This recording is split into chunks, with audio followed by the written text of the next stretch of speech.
सिर पर गमछा बांधकर यूपीएससी की कोचिंग पढ़ाने वाले ओझा सर ने आम आदमी पार्टी ज्वाइन कर ली है। जी हां, पार्टी के नेशनल कन्वीनर अरविंद केजरीवाल और senior party leader Manish Sisodia ने अवध ओझा को पार्टी में शामिल किया है। ओझा सर ने कहा कि शिक्षा वो दूध है जो पिएगा वो दहाड़ेगा। वो पिछले 22 सालों से छात्रों को कोचिंग दे रहे हैं। उनके सोशल मीडिया फॉलोअर्स की गिनती लाखों में है। अब फरवरी 2025 में होने जा रहे दिल्ली असेंबली इलेक्शंस में ओझा सर आपके टिकट पर चुनाव लड़ सकते हैं। अगस्त 2024 में एक न्यूज चैनल को दिए इंटरव्यू में अवध ओझा ने बताया था कि वो पिछले लोकसभा चुनाव में बीजेपी के टिकट पर चुनाव लड़ना चाहते थे।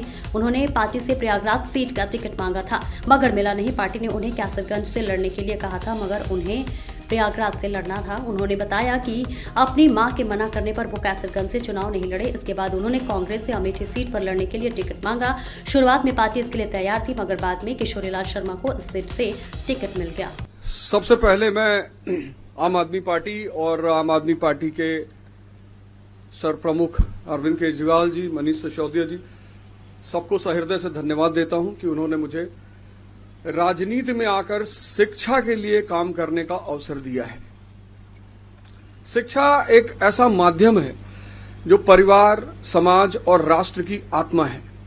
जितने भी देश दुनिया में महान हुए, उनकी पृष्ठभूमि में कहीं न कहीं शिक्षा का योगदान रहा।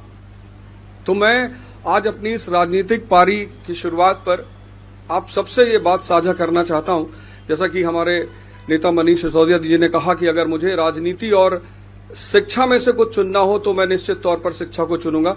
ऐसा ही कुछ उद्देश्य मेरा भी है और राजनीति में आकर शिक्षा का विकास मेरा सर्वोत्तम उद्देश्य है। अवध ओझा जी शिक्षा के क्षेत्र में इस देश का जाना माना नाम है, जिन्होंने लाखों करोड़ों युवाओं को, बच्चों को शिक्षा दी, रोजगार के लिए तैयार किया, प्रेरणा दी। न केवल शिक्षा, मैं इनके वीडियो देखता हूं जिसमें वो अलग अलग तरह से युवाओं को एक अच्छा जीवन जीने के लिए भी प्रेरणा देते हैं। उनके आने से अभी तक जब भी किसी नेता को हम ज्वाइन कराते हैं तो हम कहते हैं इनके आने से आम आदमी पार्टी मजबूत होगी। आज अवध ओझा जी के लिए मैं कहना चाहता हूं कि इनके आने से देश में शिक्षा मजबूत होगी, क्योंकि आम आदमी पार्टी शिक्षा के क्षेत्र में सबसे ज्यादा काम कर रही है और आम आदमी पार्टी के जरिए जब ये शिक्षा में काम करेंगे तो देश की शिक्षा मजबूत होगी। और राष्ट्र निर्माण में शिक्षा का सबसे बड़ा महत्व है, तो राष्ट्र निर्माण मजबूत होगा। एक तरह से हमारी कोशिश ये रहती है कि जिन क्षेत्रों में आम आदमी पार्टी, जो आइडियोलॉजी हमारी है, भ्रष्टाचार निरोधक, शिक्षा, स्वास्थ्य, इन क्षेत्रों में जो भी अच्छे लोग हैं जो काम कर रहे हैं, उनको राजनीति में लाया जाए ताकि राजनीति में आके वो अपना और ज्यादा योगदान दे सकें। राजनीति में आने से पहले हम लोग भी एनजीओ में काम करते थे, मैं, मनीष जी, और एनजीओ में रहते रहते हमें लगने लगा कि एनजीओ के जरिए राजनीति के बाहर एक लिमिटेड तरीके से काम कर सकते हैं, इतना ही काम कर सकते हैं।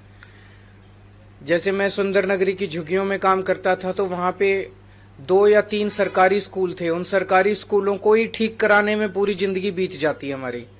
लेकिन जब राजनीति में आए तो एक ब्रश से हमने दिल्ली के सारे सरकारी स्कूल ठीक कर दिए।